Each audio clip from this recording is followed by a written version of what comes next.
right, what is going on, Aztecs fans? We are live in Dayton, Ohio. Welcome to the Hilton Garden Inn, and we're just about 7 or 8 hours away from San Diego State playing in its first ever first four game. The same can be said for the University of North Carolina. So make your way in. We'll get into it. Let's preview tonight's game. I think we talked about this about 36 hours ago when we learned that the Aztecs were going to be taking on the Tar Heels, but we talked about it more from a Selection Sunday perspective, seeding perspective, where the Aztecs were in the bracket, the discussion about North Carolina. Today we can take a deeper dive into this matchup, and obviously it's pretty intriguing when you look at this matchup here today. So make your way in, subscribe, year-round content for Aztec fans. I'll be with you for probably about 40 minutes. If you have a comment or a question, if you want me to get to something over the next 30 or 40 minutes, you can put it in the chat. If you want to support the work, you can always use a super chat by clicking the dollar sign below the chat box. I'll make sure to get to all of those super chats. But if you have a comment in the for me here today, I'll try to get to it here in the chat as well. And again, please subscribe here on content for Aztec fans. You can smash the like button for me. You can follow me on X at John Schaefer. Thank you for the super chats, and thank you for those that have become members as well. But you've heard me say this a lot before with the San Diego State basketball game. Styles make fights, and this is a perfect game to describe, or a perfect analogy to describe tonight's game, because the more you look into this, San Diego State has this elite defense with the #1 field goal percentage defense in the country. They play at one of the slower tempos in the country, which is by intent, both offensively, and then they play so physically and so aggressively on defense that oftentimes their opponents use 20 plus seconds of the shot clock, right, when the Aztecs are on defense. And then you look at North Carolina, and now this will not be the first team that the Aztecs have faced that are going to play at a quick tempo, but North Carolina really wants to push the pace. In listening to Hubert Davis yesterday, their head coach, he talked about how they want to be the fastest team in the country from free throw line to free throw line. They really get out in transition, shoot. They just get out in general, make, miss, turnover. They really want to run the floor, and they're top 30 in points per game in Division I. They average 80.8 points per game. So they're not scared to get in the track meet.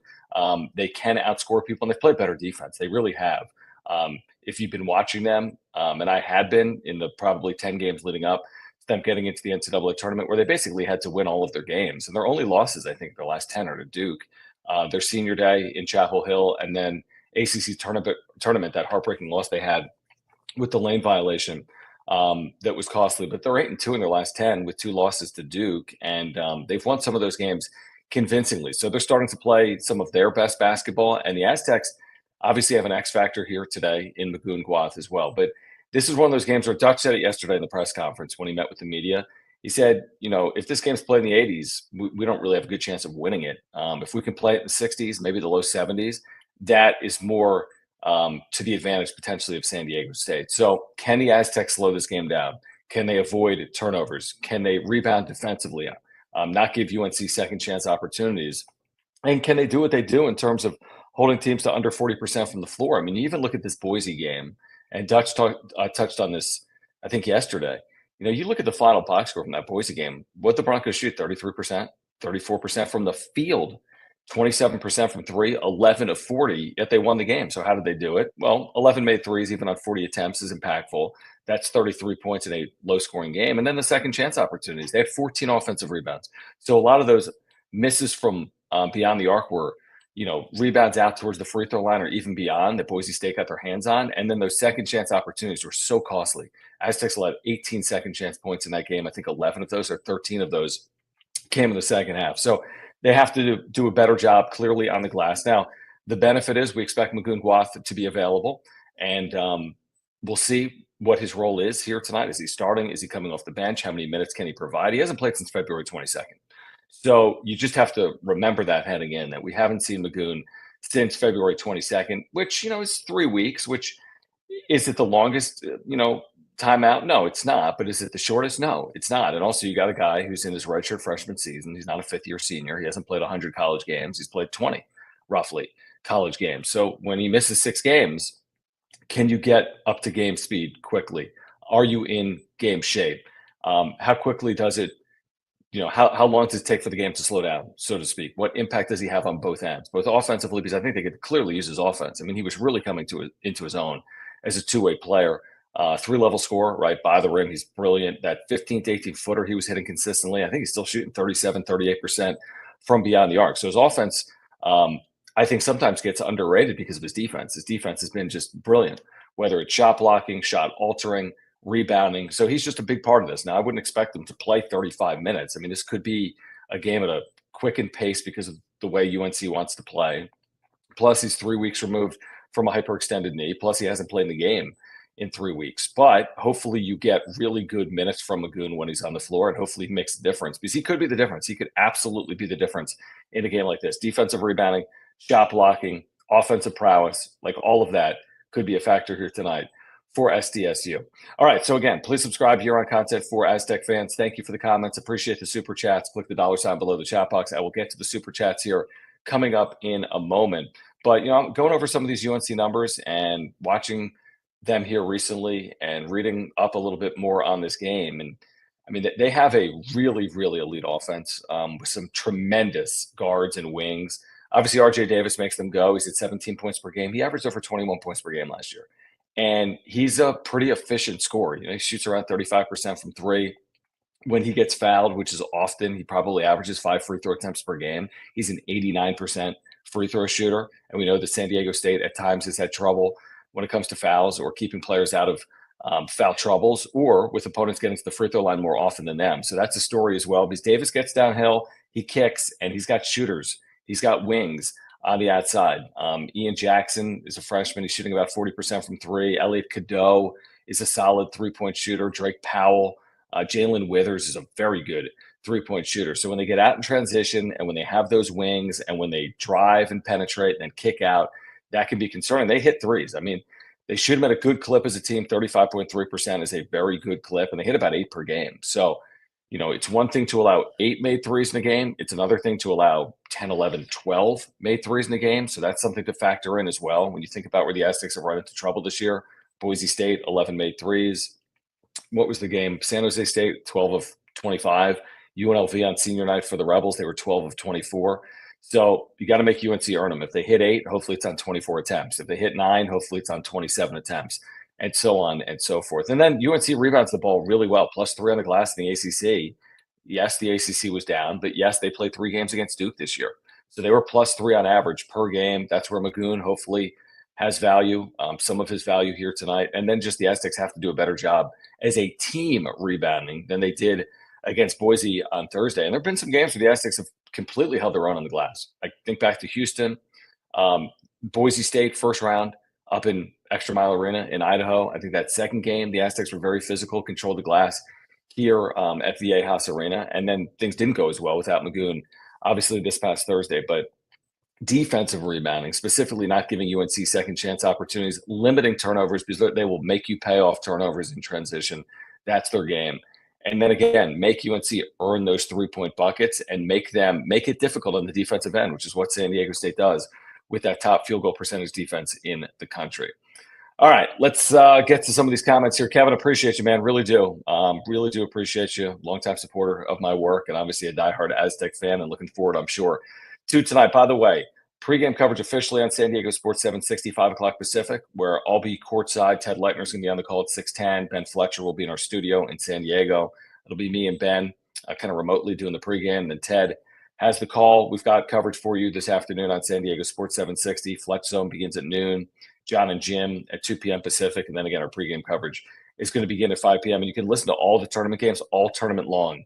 Westwood wants coverage of the NCAA tournament on San Diego Sports 760. Kevin, thank you, man. Appreciate the super chat. Again, if you want to contribute, click the $ below the chat box. He says, Dutch talked about swagger. I think the early exit in Vegas will motivate this young squad to enjoy the moment, play loose, and advance. Boyd's experience going to be huge. Go Aztecs. Yeah, I like that. I appreciate that as a jumping off point. I mean, there's a couple of things that come to mind. And you're always thinking about motivation and mentality of teams heading into games, right? Like, I'll give you an example. Like, what's the motivation of a team when they're playing a senior night on their home floor? Think about UNLV a week or two ago, right? I mean, loose, free, playing for their seniors. Julian Rishwain, the night of his life on his senior night, like that makes sense as opposed to just some random night in the middle of January. I think the Aztecs will be loose and free and capable of playing their best basketball. Again, UNC is going to have something to do with that as well. And UNC started the year, they weren't a great defensive team. They've really come along here in the second half of the year. So I do think they'll be loose and free. And I don't know if they necessarily were over the final 4 or 5 games of the year, because you're thinking about everything that I'm thinking about from a team perspective, right? You have this young team trying to get to the NCAA tournament.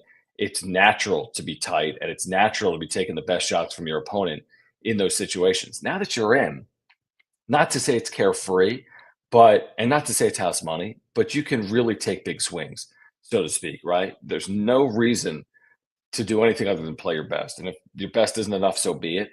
But I hope we do see them loose and free and confident here tonight. Now, the motivation, obviously, San Diego State has it. I mean, the Aztec success this time of year speaks for itself, especially the last 2 years, Sweet 16, national championship game, right? They want to win, right? And then from the UNC perspective, yeah, they heard the outcry nationally. Um, what people have been saying, how could they be in this field? They didn't, quote unquote, earn it. This is what others have said, right? How does that fuel them? And that's part of my concern heading into this game. I think they're highly motivated, just like San Diego State, because they've heard that outside noise. It's impossible as a 20-year-old or 22-year-old to avoid that. They are all on social media. They all watch the news. They all turn on the TV, and they've heard it. It's the North Carolina Tar Heels. So does that fuel them or not? I think the natural inclination would say, yeah, it probably does fuel them. What's the building like? Is this going to feel like a bowl game where it's like a 50-50 split? I mean, the Tar Heels will have obviously more fans. They're only, whatever it is, 600 or 700 miles away. They're in the East. They've won 6 national championships. They're the bluest of blue bloods, truthfully, behind maybe Kentucky and Kansas. San Diego State, I know there's hundreds of Aztec fans that will be here because I've seen them here over the last 24 hours, but obviously UNC will have more fans than San Diego State. But I think the X factor there is, who do the fans that are just attending because they live in Dayton and they go to the first 4 every year, who are they rooting for? And I think it's going to be San Diego State, because I think they've heard the noise. And I think there's those that believe that UNC shouldn't be in the field. For whatever that's worth, it's not worth anything. But hopefully, you have a good portion of the crowd at UD Arena pulling for San Diego State, because I know you're going to have a good portion of the crowd rooting for UNC, because I saw the Carolina Blue yesterday during the open practice. There were probably 500 Carolina fans in the building yesterday. This was the day before the game. You got to imagine they'll have a couple of thousand Carolina fans at the least in the building here tonight. And hopefully, again, those attending that are just kind of neutral, typically, maybe are pulling for San Diego State here tonight in the opening night of the first 4 coming up at 9-10. But yeah, the thing with Boyd's played a lot of NCAA tournament games. He's got the most tournament experience of any current Aztec. I think he's played in 6 games. Yeah, 5 in 2023 when they went to the national championship, or excuse me, lost in the Final Four on San Diego State's way to a national championship. Hit 4 threes against the Aztecs in that Final Four game. Last year, he was in against Northwestern in the loss in an 8-9 game. Just played maybe one of his best games against Boise State Thursday in Las Vegas. I think he had 3 threes in that game, maybe hit 4, scored 20 points, only Aztec in double figures. He's playing confident. I mean, really, since the second half of that San Jose State road game when the Aztecs were down 17 at the half, 37-20, and their season was truly on the line. They lose that game. We're not in Dayton right now. We're not talking about this. We're talking about the offseason right now. If they lost that game, that's when his season completely changed. And he took over there in the second half, 17-0 run, and he has not looked back. And he's played some brilliant basketball, I think, at both ends. And his shot has been really good. I mean, the guy's a great 3-point shooter. His passing has been good all year. His assist-to-turnover ratio has been good all year. So, yeah, you're going to need Nick Boyd and Miles Byrd. I think you're going to need B.J. Davis, whether it's his offense, but clearly his defense against guys like R.J. Davis. We'll see if it's Davis on Davis. Is it B.J. on R.J. here tonight? But Wayne McKinney III is going to see R.J. Davis. I'm sure Miles Byrd, because they switch everything. Miles Bird's going to be locked up on R.J. Davis at times. So, and it's not just R.J. Davis. He gets a lot of the credit because he's been there so long. He was on their national championship team in 2022 as, I think, a redshirt freshman maybe that year. He was a good player on that team, and he's had the highs and lows. They were preseason number 1 in 2023. They didn't make the NCAA tournament.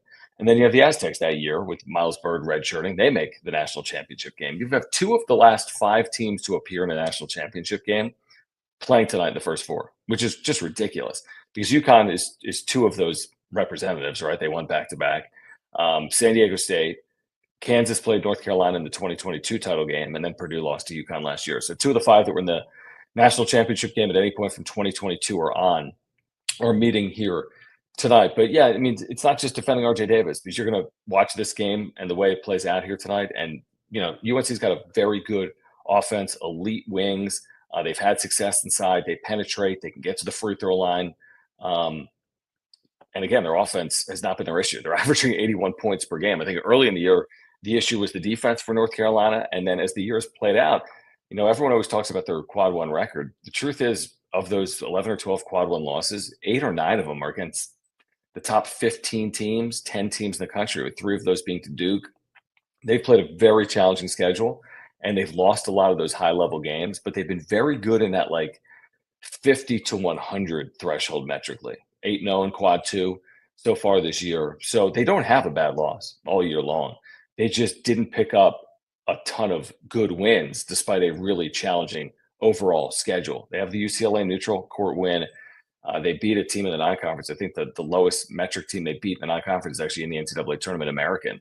So they beat a couple of NCAA tournament teams, American and UCLA, but then again, San Diego State beat a couple of NCAA tournament teams like Creighton, Houston, New Mexico, Colorado State, right? UC San Diego. Yeah, UC San Diego. So Aztecs have 5 wins against the field here in 2025 as well. All right, T-Mac, appreciate you, man. And again, guys, if you are here, please subscribe. Year-on content for Aztec fans. We are counting you down to tip-off tonight here in Dayton at UD Arena between San Diego State and North Carolina. Again, 9:10 local, 6:10 Pacific, 5 p.m. pregame on San Diego Sports 760. And T-Mac, appreciate your support of the channel and the super chat. If you want to support and contribute, you can click the $ below the chat box. He says, I believe that this game will get a lot of attention because of the controversy. I listen to many UNC channels, and most don't think the Aztec offense will be able to be effective. Underestimated. I think there will be a lot of eyeballs. I think my belief, and nobody has confirmed this with me, and it's not a conspiracy or anything, but my belief, like, why is San Diego State playing on Tuesday as opposed to Xavier, Texas playing on Tuesday, and the Aztecs and the Tar Heels playing on Wednesday, with San Diego State having the longest distance to travel? For the first 4, my belief is, CBS and Turner pay a lot of money for this event. They are solely responsible for dictating start times and dates for these games. And you kick off a tournament with North Carolina, and that's probably a win for CBS and Turner. And I do think there'll be a lot of eyeballs. And when you consider the way Selection Sunday turned out with them getting in, and teams like West Virginia being on the outside looking in, or Ohio State, Boise State, others, yeah, I think there'll be a lot of eyeballs on this game. I think it has a chance to be a very good game. I know North Carolina opened as a 2.5-point favorite. It shot up to 4.5. I think some places have it as high as 5 points. So North Carolina's not a slight favorite, but also not a sizable favorite. Somewhere in there, 4 or 5 points. The Aztecs have won games as 4 or 5 point underdogs this year. They did it at Boise as a 4.5-point dog. They were at least a 6.5-point dog against Houston this year. They were a dog against Creighton this year. So they've won games as an underdog this year. They have at least 4 or 5 wins. I think in Nevada this year, they may have been an underdog. So they got 4 or 5 wins as an underdog. So it's reasonable, obviously, to overcome, being an underdog by 4.5 points. In terms of the Aztec offense, I think sometimes we have these like recency biases, and people may be thinking about the last time the Aztecs took the floor and say, well, you can't have a 9-minute scoring drought and win this game. Well, yeah, that's obvious. I saw some of that on social media over the last 24 hours. People saying, well, if they don't score for 9 minutes, they're not going to win this game. No doubt. I mean, they didn't win the game against Boise State without scoring for 9 minutes. Most good teams are not going to allow you to get away with not scoring for 9 minutes or not having a field goal. They actually scored at the free throw line. But yeah, you're going to have to keep up to some extent. Again, I don't think you're going to need to score 80 points because of your defense, but you might need to score 70. So yes, will they have to? Are they going to have to be better than they were Thursday against Boise? Yes, but I would say this: there is a caveat in here, and some of this was without Magoon.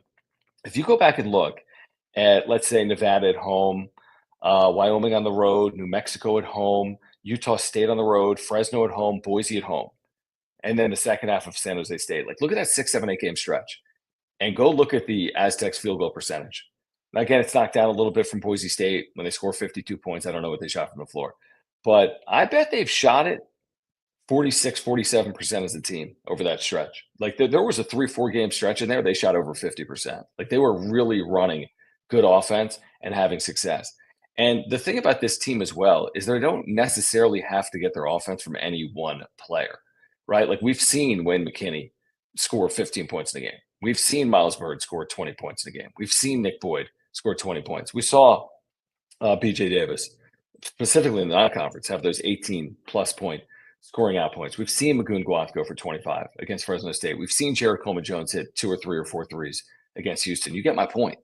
So, it's going to have to come from all, so to speak. They're not all going to have to score in double digits, but you're going to need to get contributions from 5, 6 guys here tonight on offense, and nobody has to do anything other than what they're capable of doing. Nobody's got to fully take over the game and score 30 for the Aztecs to win. San Diego State's defense can keep them in the game. The offense obviously needs to be better in the second half than they were against Boise State, where they had one field goal, I think, in the final 13 minutes, none in the final 9 minutes. It was an odd game between teams that are familiar with each other, with a lot on the line both ways, including for Boise State. Boise State's big, physical, and old, and give them credit for the way they played in Vegas on Thursday. I thought for 30 minutes, it was an evenly played game. You could have argued maybe the Aztecs had the edge about 30, 31 minutes in. They led by as many as 11 with 1 minute to play in the first half. It was back and forth there in the second half. Nick Boyd hitting a couple of threes. I think they took a 47-45 lead. Then it was tied up maybe at 49. Boise took a timeout. Degenhart behind the screen hit that three just off, just to the left of the top of the key. And the Aztecs never got back into the game because they just couldn't get anything going on offense the final 8 or 9 minutes of that game. But, you have to be careful not to read too much into any one game, even if it is the most recent game. Like, just because they scored 52 points against Boise State doesn't mean they can't score 78 points tonight against North Carolina. Because they scored 80 points against Nevada the game prior, and then they scored 52 points against Boise State. Sometimes there isn't necessarily rhyme or reason. I do think it's a challenge, obviously, here tonight. I think it's a pretty big hurdle considering the travel, the lack of preparation time, and that kind of goes a little bit both ways. It's not like UNC's had more time, although it's been easier for North Carolina to get here than for San Diego State to get here just by sheer distance. And, to cover a couple thousand miles, it takes 3 or 4 hours in the air, as opposed to for UNC, it probably took about an hour or so in the air. So, listen, I'm sure from a UNC perspective, yeah, they probably do feel good. They probably look at some of these numbers and say, well, yeah, San Diego State grinds out games, but we can score on offense. So we'll have a way of winning this game. But I would spin that conversation around and say, well, I've seen this play out before where the Aztecs take on really good offenses. I mean, New Mexico is one of the best offenses, most efficient offenses in the country. Boise's had a good offense. I don't know what it is right now, effective offense at Ken Pom, but it's good. Houston, I know they grind out games in defense. I guarantee they've got a good offense this year. I know Creighton has a good offense. I know Gonzaga has a good offense. But, you look at some of the scores of these games, like the Aztecs in that home loss to Gonzaga, they allowed 80 points. They're not going to win allowing 80 points. Then that neutral win against Creighton, they allowed 53 points against a really good offense. So the Houston win, they allowed just 70 in overtime. They go to Boise, allow 68. You get the point. It's like, if you can finish this game, it doesn't have to be at 70, but in the low 70s as opposed to 80, 81, 82. Just be thinking about that. Maybe at the half, like, take the mental note. Like, are the Aztecs up 29-26 or are they down 39-34? Like, 39-34 is not really putting you in a position maybe to be successful in the second half. But 29-26, you're playing the game at your pace and you can grind out games. And you've been in those a lot over the years. And that's putting North Carolina in a position they don't want to be in because they have no desire to play a game 58-54 against San Diego State here tonight. So that's kind of the 2 cents. But I think the overarching keys here, Magoon's impact, what does it look like? Styles make fights. What's the tempo and pace of this game when you've got one of the quickest tempo teams and pace teams in the country against one of the slowest tempo pace teams in the country? And then just rebounding. I mean, it's so simple and obvious and easy until you watch it play out.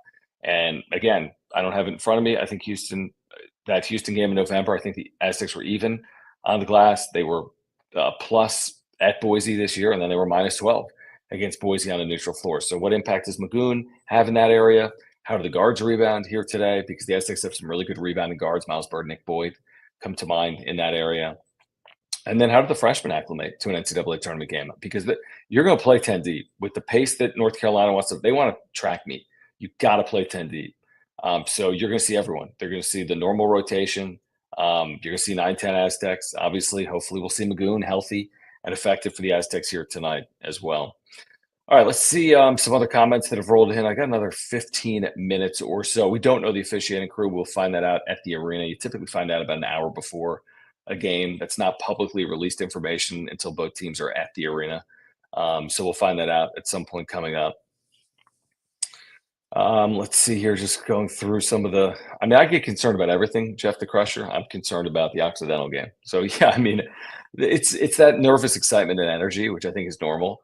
But I think the team is going to be really confident and loose. I don't know if that's enough. That's not the reason why they'll win or lose the game probably. But I don't expect it. Like, to me, this doesn't feel like 2023 heading into the tournament where – You're coming off, I think, 3 straight tournament losses. They blew that lead against Creighton in 2022 in the final couple of minutes. They knew they had to win with that veteran team with like Nathan Mentz and Aguka Rope and Darion Trammell, Lamont Butler, Jaden Ledee, right? You had to win. And it was a grind to get by their first opponent, College of Charleston. And then from there, they took off, right? They blew the doors off Furman. They took down the top seed in the tournament in Alabama, grinded out a game against Creighton, grinded out a game against FAU. But 2023, it felt tight heading into that tournament because they knew they had to at least win an NCAA tournament game. They had to with that veteran team. It was the only thing that group had not accomplished together. And then 2024, you're coming off the high of 2023 and you make it to a Sweet 16. That's quite an accomplishment, just the fourth time in the history of the program. And now there's this year where the Aztecs returned 8% of their scoring from last year. Or let me phrase that better. Of last year's points, what's the exact line? You know me with stats. I'm usually pretty good with them, but let me read this. San Diego State scored 2,742 points a year ago, but only 232 of those points, 8.5%, have suited up for the Aztecs this year. So think about that. That's because Reese Waters missed the season with the foot because of the transfers and the graduates, the Ledees, right? The Trammells, the Butlers, the Parishes, the Saunders. Like, that's a lot. Your top returning scorer, because Waters has been out, was Miles Byrd. And I forget what Miles averaged in points per game last year. It was around 5 points per game. Obviously, that's ticked up a huge way here as he's become like a lead offensive threat for the Aztecs. But they returned 8% of scoring and lost Reese Waters and lost Magoon Guath, and they are in the NCAA tournament. So that's a credit to these Aztecs. I mean, no matter what happens tonight, to me, it's been an extreme accomplishment to get to this point, to get to the tournament, how fierce the competition is. Indiana's not in this event. North Carolina had to sweat it out to get into this event. West Virginia's not here. You get it. So it's not easy. Boise State would love to be in San Diego State's shoes right now. So no matter what happens tonight, hopefully they play to their ability. And then from here, they're either going to Milwaukee or we'll start talking about what 2025 and 26 looks like. Simple as that. But let's get through tonight and hopefully the Aztecs play well. But yeah, am I nervous? Sure. But I get nervous about everything. Yeah, I think wearing them down on defense, I touched on that, playing 10 deep is an important part of it. Maybe picking them up full court, even if you're not going to turn them over, some of those veteran guards, or maybe you will turn them over, which will lead to some easy buckets, right? You'd love for that offense to come easy occasionally here tonight for San Diego State. But yeah, maybe they'll pick up a lot in an effort to wear them down over the course of, 30, 40 minutes. Like maybe it doesn't show up in the first half, but it shows up in the second half. What's up, Ben? Talking Friars. He says, do you know San Diego State's record when they get off to great starts? I feel like that will be huge to get Boyd and Bird's energy and confidence going early. I don't. I mean, just off the top of my head, looking at some of these games from earlier this year, like they overcame a deficit against UC San Diego to win. They got off to a great start against Creighton and one going away. Houston, I think they got off to a good start, but then trailed by 11, 12, 13 in the second half before coming all the way back.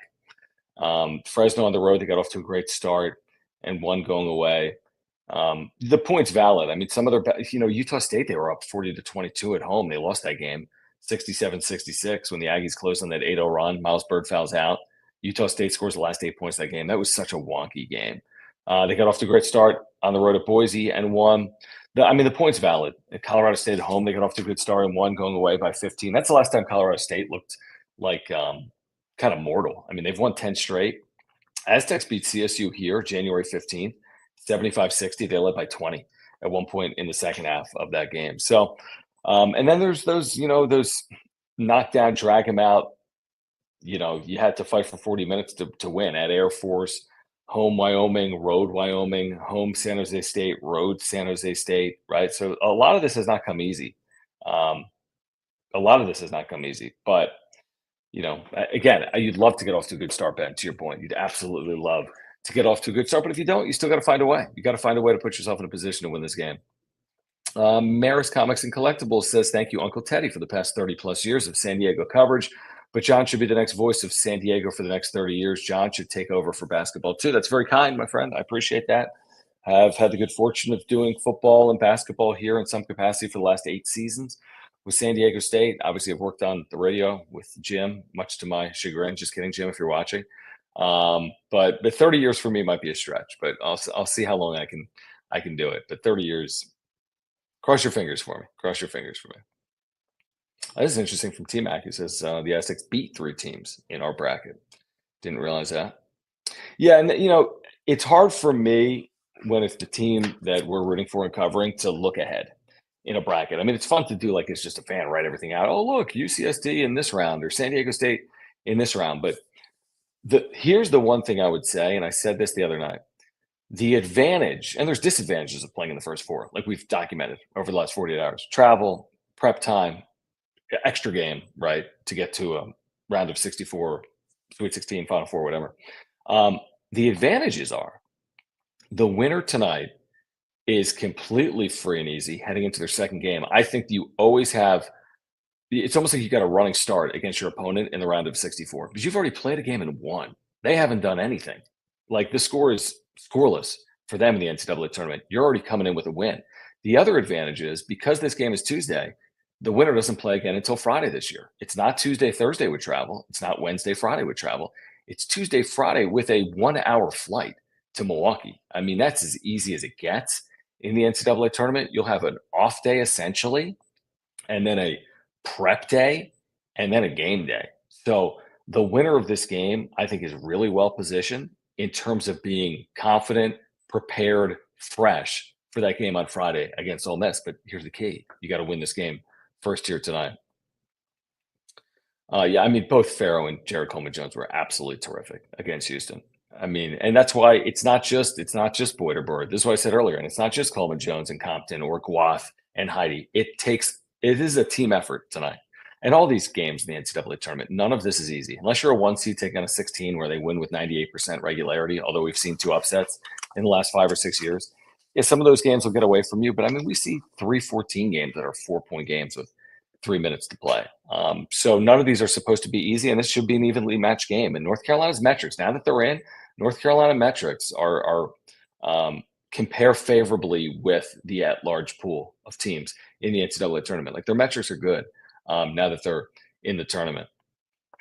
Tyree, appreciate that, man. Boise State fan, he says, checking in. We're all Aztec fans tonight. That's cool. Yeah, I mean, I saw a really cool graphic, Tyree, today from the Pac-12. I don't know if you saw this, talking about the future Pac-12 beginning in the 2026-27 season in men's basketball. And I sent out a graphic that was really cool. So they have the graphic with the teams, the logos: Boise State, Colorado State, Fresno State, Gonzaga, Oregon State, San Diego State, Utah State, Washington State.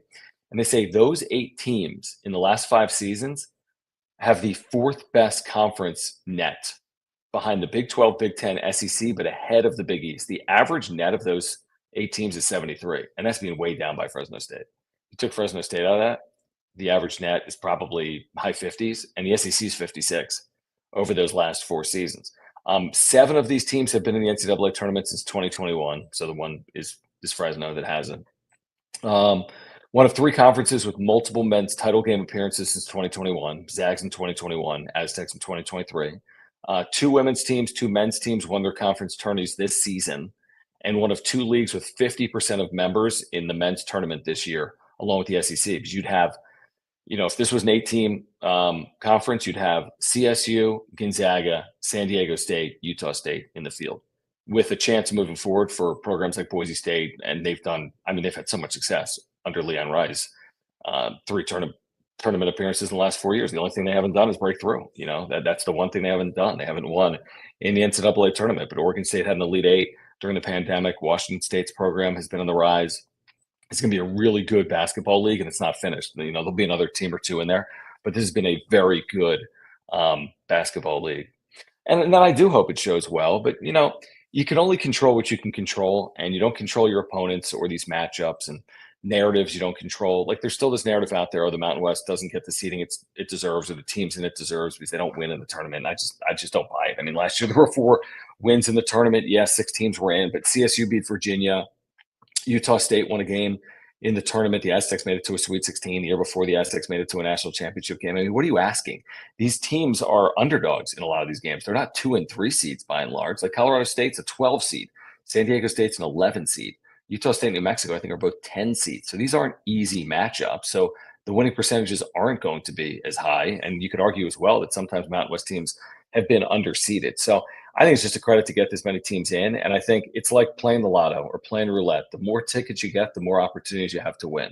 And I think if this continues year in and year out, where the Mountain West has had 4 or more teams in 4 straight years, and then transitioning to the Pac-12, if you're getting 4+ teams in every year, you're going to win games in the NCAA tournament, especially when you start including Gonzaga in some of that math as well. All right, a couple of more minutes here. Yeah, I agree with this from T-Mac. I mean, they game plan really well on short prep in tournament settings. I mean, that has been one of their strengths for forever.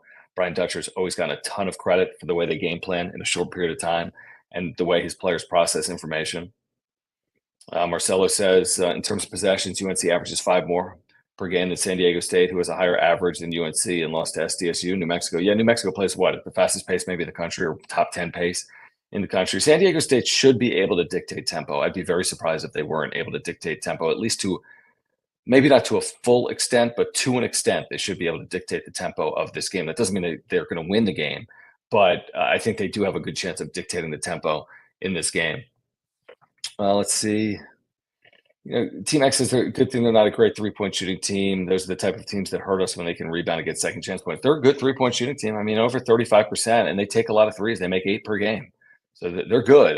They're not the best, but they're good against a good schedule, especially in the non-conference. And then again, the 3 Duke games. Like they've shot it at times pretty well, including on Friday night comeback against Duke in Charlotte. Max says, kind of a sicko question. Mountain West uses Nike Elite. March Madness uses a Wilson ball. Will San Diego State switch to a Wilson ball in the Pac-12? No idea. I know that's been discussed over the years, the NCAA tournament ball and like the slickness of the ball. I don't know. It's a good question. I just don't know the answer. A couple of more here. Yeah, Jerry's saying, going back and watching Houston, they played without fear and they were confident, totally different team at the end of the year. But I feel like some of that's natural, right? You get into the league, you see teams 2 or 3 times, the gravity of the situation is on your shoulders, the margins are thinner. Everyone's thinking about, are they going to make March Madness or not, right? You're kind of holding on for dear life. You're overcoming injuries. Like the season just feels different in March than it feels in November. But now that we're in the middle of March and in the NCAA tournament, to me, it just feels like this is the night to play with that looseness that's necessary to maybe win a game like this in March, right? Like you need confidence in March. What does Dutch always say? Players win games in March. So you need Nick Boyd confident, and he is. You need Miles Bird confident, and he is, and so on and so forth. And then Kevin finally says, if we could get to a San Diego State Kentucky matchup somehow, I don't know that I need to see anything else in sports. Can you imagine? I was immediately thinking about the bracket, all the possibilities and everything that goes into it. I was thinking about it all. I mean, first thing I saw when I thought about North Carolina and Dutch was up there on the podium, you're thinking about all those tournament games back in the day between Michigan and UNC as well.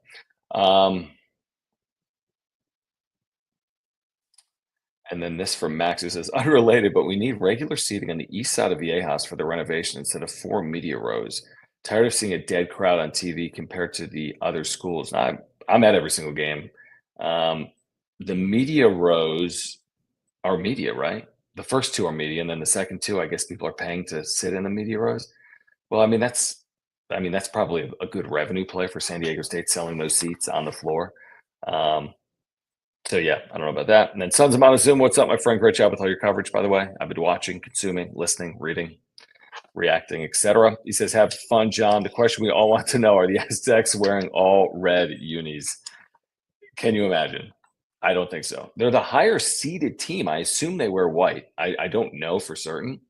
I assume they'll be wearing white, and Carolina will be in Carolina blue. That's my assumption with San Diego State as the quote-unquote home team or a higher seeded team, because UNC was the last team in the field. All right, final thing, and then I got to run because I'm going to go to shoot around. They're doing a shoot around at 2:30 local, so 35 minutes. And then we're getting ready. Game day, folks, here in Dayton, where it's beautiful outside, probably 66, 67, 68 degrees. It feels like San Diego somehow in Dayton. Daniel, one key thing that could win the game for San Diego State, one key thing that could lose the game. Great question. I mean, we've consistently talked about free throws and rebounding that have been costly, specifically against Boise State. I think the one key thing in terms of how they could win this game, limit turnovers and play it at their pace. I think if you can slow this game down and limit turnovers and make it frustrating on North Carolina and make them work to score. And also the one thing that could hurt them, don't get in early foul trouble. Don't put them in the bonus too early. And don't let them get to the free throw line twice as often as you do. That's a recipe for disaster, right? But I think if you can slow this game down, avoid some foul trouble, you'll find a way to stay in this game, because that's the way San Diego State stays in games. So hopefully they can do that here today. All right, I'm going to hop on the bus, head over to shoot around, and then I'll catch up with you guys on San Diego Sports 760. Official pregame will begin at 5 p.m. Ted Leitner is on the call at 6:10. If you haven't subscribed, please do so. Year-round content for Aztec fans. So please subscribe, smash the like button. You can follow me on X at John Schaefer, and we'll catch up pregame and during game and post-game, and we'll see. March is here. Win and go home. San Diego State, North Carolina for the first time ever in the NCAA tournament. Both teams for the first time ever in the first four, and the first meeting between these two teams since 1990, just the third all-time meeting. They met at the Sports Arena in 1988. They met in Chapel Hill in 1990, and they have not met since. All right, guys, enjoy the day, enjoy the game, and we'll catch up soon. Take care.